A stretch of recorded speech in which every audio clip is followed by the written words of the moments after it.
အားလုံးပဲမင်္ဂလာပါခင်ဗျာ။လည်း BC ကွန်ပျူတာအွန်လိုင်းထွင်နေရပြီကျေးဇူးပါတယ်။အဲဒီတကမျှဝေပေးသွားမယ့်အကြောင်းအရာကြတော့ကျွန်တော်တို့ဒီကွန်ပျူတာတစ်လုံးကို laptop ပေါ့နော်။အဓိကတော့ laptop ကွန်ပျူတာတစ်လုံးကိုကျွန်တော်တို့စနစ်တကျဘယ်လိုမျိုးအသုံးပြုလို့ရမလဲဆိုတာနဲ့ပတ်သက်ပြီးအသုံးပြုပုံနဲ့ပတ်သက်ပြီးကျွန်တော်မျှဝေပေးသွားမှာဖြစ်ပါတယ်။ဒီအားဖြင့်ကျွန်တော်ဒီဗီဒီယိုလေးမစခင်လေးမှာကျွန်တော် YouTube channel ကို subscribe မလုပ်ရသေးဘူးဆိုရင်လည်း subscribe လုပ်ထားပေးဖို့တောင်းဆိုပါရခင်ဗျာ။ကျွန်တော်ဒီနိုင်ဗီဒီယိုတစ်တွေကိုကြည့်ကြနေဆိုရင်တော့ဘေးကချက်ပေးခေါင်းလောင်းလေးကိုလည်းနေပြသွားကြပါဦးခင်ဗျာ။ဒီအားဖြင့်ကျွန်တော်ဒီဗီဒီယိုလေးစလိုက်အောင်ပါနော်။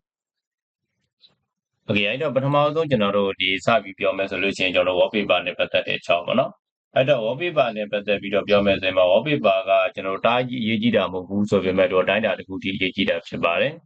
်ဒါကတော့ကျွန်တော်တို့ဒီဖုန်းမှာပဲဖြစ်ဖြစ်ကွန်ပျူတာ laptop မှာပဲဖြစ်ဖြစ်ပေါ့နော် wallpaper ကိုကျွန်တော်တို့ကအရင်ကြီးစိုက်ကြည့်နေတဲ့ wallpaper မျိုးတွေကိုမသုံးသင့်ဘူးပေါ့နော်ဒီ laptop တွေမှာသုံးတဲ့အခါကျရင်အမှများသောအားဖြင့်တော့သူထဲမှာပါလာပြီးသားကျွန်တော်တို့ wallpaper တွေကိုအသုံးပြုတာပိုကောင်းတယ်ပိုကောင်းတယ်ဆိုတဲ့နေရာမှာကျွန်တော်တို့ကဘယ်လိုမျိုးကိုအသုံးပြုတင်တယ်လဲလို့ဆိုလို့ရှိရင်တော့တစ်ချက်လောက်ကြည့်ကြည့်အောင်เนาะဒီမှာ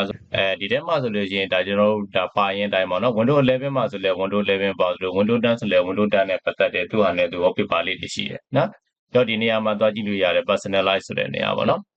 ဒီနေရာမှာကြည့်လိုက်မယ်ဆိုလို့ရှိရင်သူပါရင် wallpaper လေးတွေဒီနေရာမှာဖြစ်ပါတယ်ဒါကြတော့ကျွန်တော်တို့က Windows 11ရဲ့ wallpaper တွေပေါ့เนาะကိုပါအောင်ကြိုက်နေတဲ့တဲ့ဟာလေးတွေကိုရွေးချယ်လို့ရတယ်Windows 11ဆိုလို့ရှိရင်ကျွန်တော်ဒီနေရာမှာဒါနှစ်ခုတောင်ရှိရ desktop 1 desktop 2ဆိုပြီးတော့နောက်ထပ်ထည့်လို့လည်းရတယ် desktop တွေပေါ့နော်ဒါကျတော့ Windows 11မှာပါတာဖြစ်ပါတယ်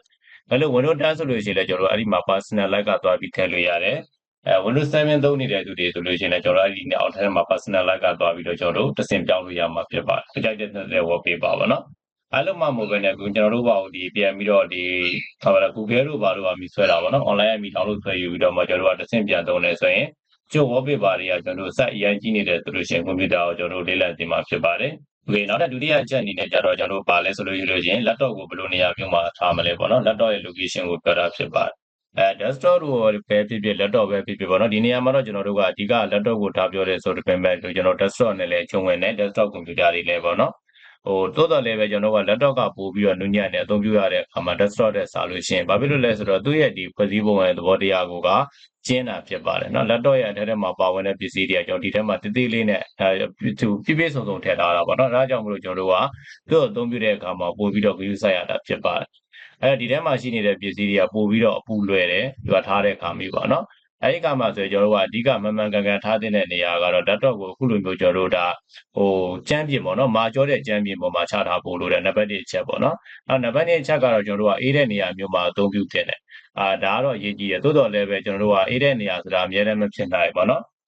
်အများနဲ့မဖြစ်နိုင်ဘူးဆိုတော့တချို့နေရာတွေမှာကျတော့ကျွန်တော်တို့ကကိုကအများနဲ့ air con ကန်းထဲမှာမနေနိုင်ဘူးဆိုလို့ရှိရင်အပြင်ယူရတာလေးလည်းရှိနိုင်တယ်နော်အစင်သင့်တယ်လို့လူတိုင်းက air con ကန်းထဲမှာမသုံးနိုင်ဘူးနော်အဲဒီကကျတော့ကျွန်တော်တို့ကအေးတဲ့နေရာမှာတော့သုံးတင်တယ်တိုးတော်လည်းအေးတဲ့နေရာမရှိဘူးဆိုရင်တော့အရေးကြီးဆုံးအချက်ဒီကျွန်တော်တို့က laptop ကိုထားတဲ့အခါမှာအောက်ကကျွန်တော်တို့မာကျောတဲ့ကြမ်းပြင်ဖြစ်ဖို့လိုတယ်တချို့ကျတော့ကျွန်တော်တို့က laptop အောက်မှာထည့်ထားတဲ့CPU ဖန်လေးတွေရှိရနော်အဲ့ဒါလေးတွေကျွန်တော်တို့အသုံးပြုမယ်ဆိုလည်းကောင်းပါတယ် CPU ဖန်လေးကိုကျွန်တော်တို့ကအသုံးပြုမယ်ဆိုလို့ရှိရင် laptop ကိုအေးမြစေမှာဖြစ်ပါတယ်နော်အဲ့ဒါလေးတွေလည်းကျွန်တော်တို့သုံးတင်တယ်အကောင်းဆုံးကတော့ကျွန်တော်ဘာမှမရှိဘူးဆိုလို့ရှိရင်မာကျောတဲ့ကြမ်းပြင်ပါထားပါနော်အဲ့လိုမှမဟုတ်ဘဲနဲ့ကျွန်တော်တို့ကဒီပျော့ e-set နေတဲ့တချို့ကစောင်းနေပါလေခံထားတာတော့ဒါမှမဟုတ်လို့ရှိရင်ကျွန်တော်တို့က AI ထဲမှာအသုံးပြုတဲ့အခါကျရင်အောက်ကမှုရပေါ်မှာဒီတိုင်းတင်ပြီးတော့သုံးလိုက်တာမျိုးပေါ့နော်အဲ့လိုမျိုးဆိုလို့ရှိရင်ကျွန်တော်တို့ရဲ့ laptop ကပို့ပြီးတော့ပူတယ်ပို့ပြီးတော့ဒီ laptop ပျက်စီးစေတယ်ပေါ့နော်ဒါကြောင့်မလို့ laptop ကိုထားတဲ့နေရာကလည်းနံပါတ်1နောက်ထပ်နံပါတ်2အချက်အနေနဲ့ကျွန်တော်တို့အရေးကြီးတဲ့အချက်တစ်ခုပဲဖြစ်ပါတယ်နံပါတ်3အချက်ကတော့ကျွန်တော်က laptop cleaning ပေါ့ဒါကတော့ laptop တန်ရှင်းရေးလုပ်တယ်ဆိုတဲ့နေရာမှာကျွန်တော်တို့က laptop တန်ရှင်းရေးတွေမဟုတ်ဘဲနဲ့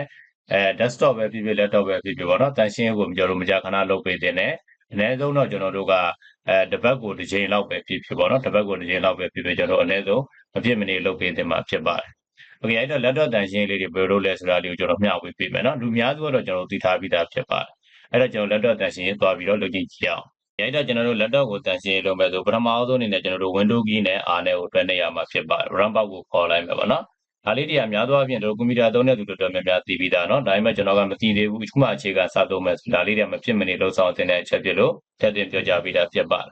အဲ့တော့ကျွန်တော်ဒီနေရာမှာပထမဆုံးကျွန်တော်တို့ REC ENT ပေါ့နော် reset ဆိုတော့ရိုက်ပါပြီးရင်ကျွန်တော်တို့ enter ခေါက်လိုက်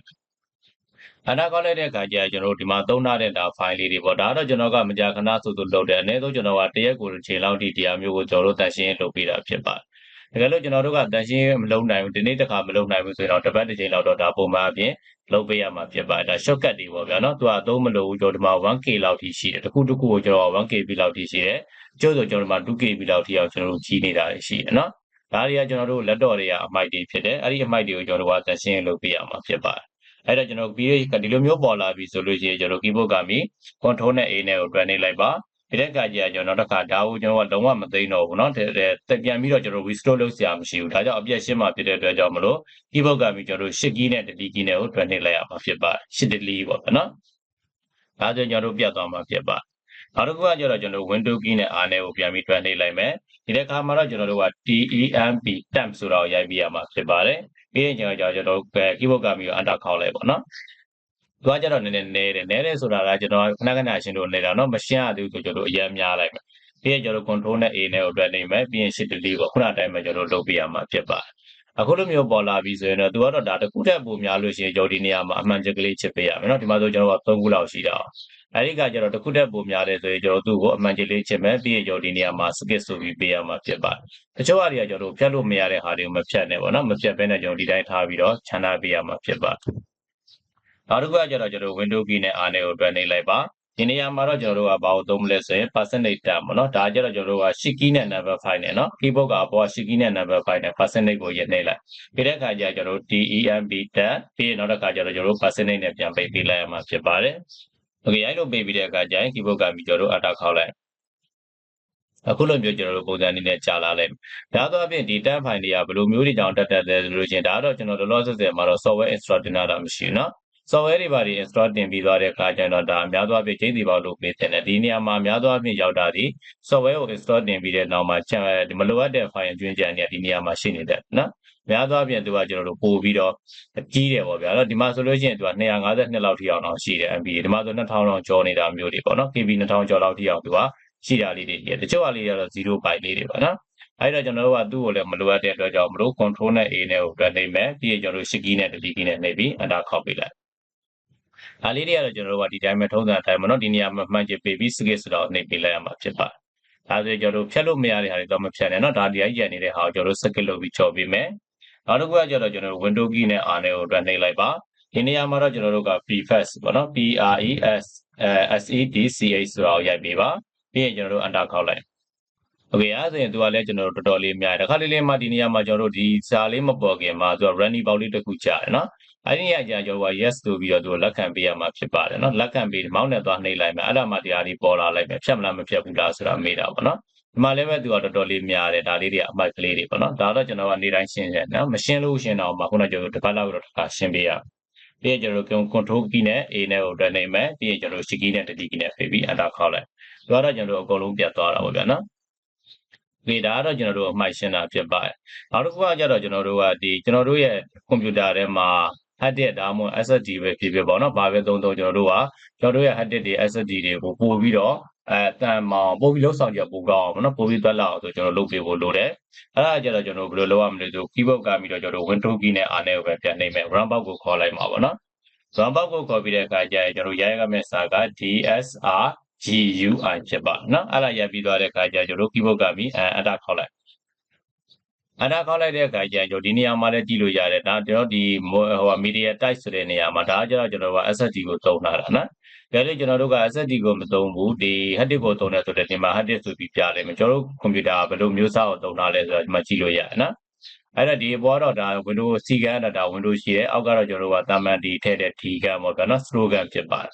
်အဲ့တော့ဒီနှစ်ခုထဲမှာကျွန်တော်ကသူတို့ဒီတစ်ခုကြတော့လေတကယ်လို့ကိုကအလုံးမအားဘူးဆိုရင်တော့အနည်းဆုံးဒီ Windows ရှိတဲ့အခန်းကိုလုပ်ပေးဖို့လိုတယ်နော်ဒီမှာ optimize လုပ်ပေးရမှာဖြစ်ပါတယ်ဒါလို့အချိန်ရတယ်ဆိုတော့နှစ်ခုလုံးကိုကျွန်တော်လုပ်ပေးလိုက်လဲပို့ပြီးတော့ကောင်းတယ်နော်အဲ့တော့ကျွန်တော်ကဒီမှာလောလောဆယ်ဒါတရက်တောင်ရှိပြီမလုပ်ရသေးတာပေါ့နော်ဒီဟာလေးကိုကျွန်တော်မလုပ်ပေးတာအဲ့တော့နေ့စဉ်လုပ်ပေးနိုင်လဲကောင်းတယ်မလုပ်နိုင်ဆိုကျွန်တော်လည်းတစ်ပတ်ကိုတစ်ချိန်လောက်ထားလေးလဲလုပ်ပေးရမှာဖြစ်ပါတယ်အဲ့တော့ကျွန်တော်ဒီနေရာမှာ optimize ဆိုတဲ့နေရာကိုနှိပ်လိုက်ရဲတဲ့ခါကျသူဒီမှာခဏလေးနဲ့သွားတယ်ဒါကတော့ SSD မလို့သူအရင်မြန်တာဗျာနော်hard disk ဆိုလို့ရှိရင်ကြာတယ်တစ်ခါလေးလေးကိုလုံးစားမရှိဘူးခုမှစပြီးတော့ကျွန်တော်ခါတိုင်းလည်းမလုပ်ဘူးဆိုလို့ရှိရင်အနည်းဆုံးကျွန်တော်9မိနစ်လောက်ထိကြာတယ်နော်2မိနစ်ကပြီးတော့9မိနစ်လောက်ထိကြာတယ်နော်ဒီနေရာလေးမှာပေါ့ SSD ဒီမှာဆိုတော့အခုလိုကျွန်တော်ပြောနေတဲ့ကိုပြီးသွားတယ်ရမ်းမြန်တယ်စက္ကန့်30လောက်နဲ့တော့မှပြီးနိုင်တယ်နော်15စက္ကန့်ပြီးတော့စက္ကန့်30အတွင်းမှာဒါတွေကျွန်တော်တို့ပြီးဆုံးသွားမှာဖြစ်ပါတယ် ပြီးပါကျော်တို့ဘလို့ဆိုပြီးတော့ပြပေးလိုက်နော်